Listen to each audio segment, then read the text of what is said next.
It's all fig leaf stuff. Let's move on, because we want to stay on EU matters, because David Cameron has been somewhat vague about what exactly he's seeking when he renegotiates Britain's membership of the European Union. In being forced to spell out some of what he wants, is he playing into the hands of those determined to leave? Are you clear what he actually does want?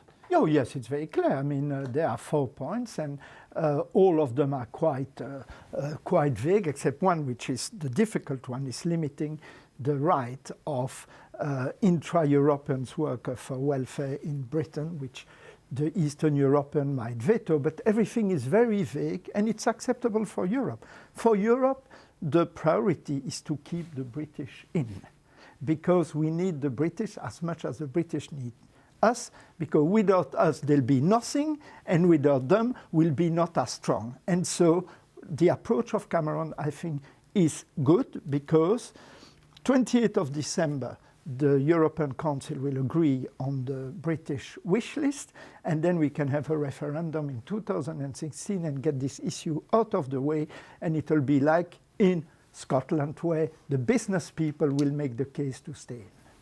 How do you see it? I think in some ways you've just given succour to those who want to leave by saying the idea that Britain will be nothing if they were to leave. Truth is, Britain would be weaker, in my opinion, but they wouldn't be nothing, and that's the sort of attitude which is driving it.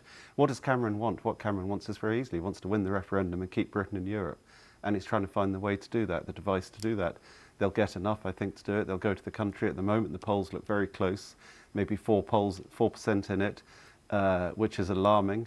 And if there's another big seismic thing like the Greek crisis or like the refugee situation, then anything could happen. But I still think ultimately the politics of fear will win out, and people will decide better the devil you know than the devil you don't know. And also the arguments against it are so weak for those who are making the case. It is basically isolationism that they want.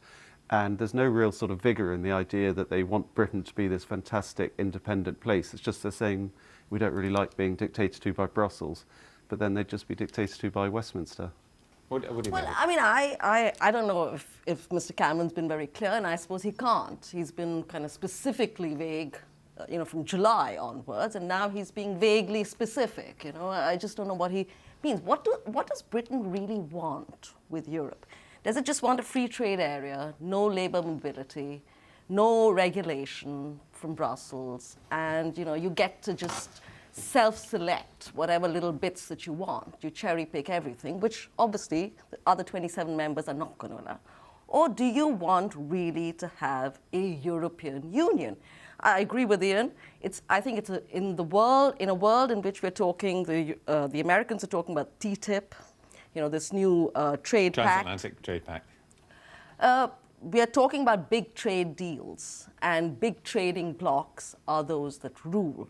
So I think Britain would just be reduced to a small, windy island off Europe if it left. So I think if this were a feature film, it would be Captain Cameron aboard the SS Westminster, sort of sailing on calm seas. We pull back and see a storm on the horizon. I think that this is potentially incredibly volatile and dangerous for Cameron, because he just doesn't know. He's in committing to this referendum to kind of short-circuit UKIP. He's left himself very exposed, and there are just too many factors at play here for him to know where, having just got a new mandate, for him to be confident where he's going. As you say, it isn't that far. The polls are not that far apart, and the consequence of a European rebuff, of vetoes, it's enormous. Could I just, to pick up Rashmee's point about what does Britain want or British people want, could I just suggest to you that many British people aren't that bothered about this? I think that's true. The polls show that maybe 20-25% really hate Europe and everything it stands for. 20-25% absolutely love it and really want to be part of it.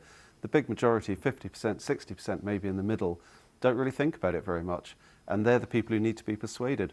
What do British people want from Europe? I think what they want is somewhere which is slightly less interventionist, where the regulations are weaker, where there's less bureaucracy, where it's more democratic, it's more accountable. But actually, I think those are good things to aim for. But you never get and that's a reasonable argument to make another European country. I think everyone, it's the sympathy for that in other parts of Europe as well. If you take the city, for instance, which is very afraid of encroachment from the EU. Well, the British government laissez-faire attitude toward the city is making that all the rules from Brussels won't play anyway. So I don't know what the city complains about interventionists, etc. It's to protect the consumer, it's to protect the people who have paid for the bankers. But Europe never manages to protect the consumer. Who was it? Where did the Volkswagen emissions scandal come out in America? Where did FIFA scandal come out in the home of basketball?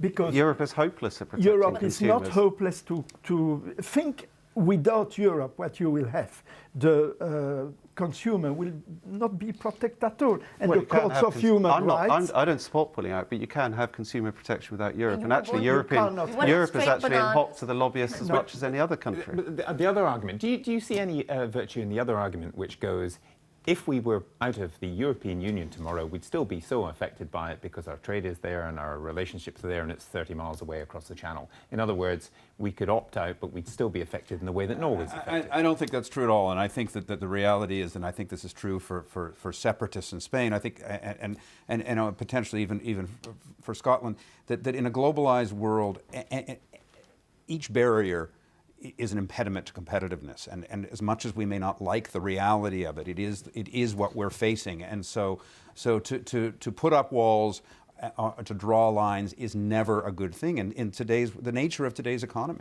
Okay, let's move on, because conflicts, even full-scale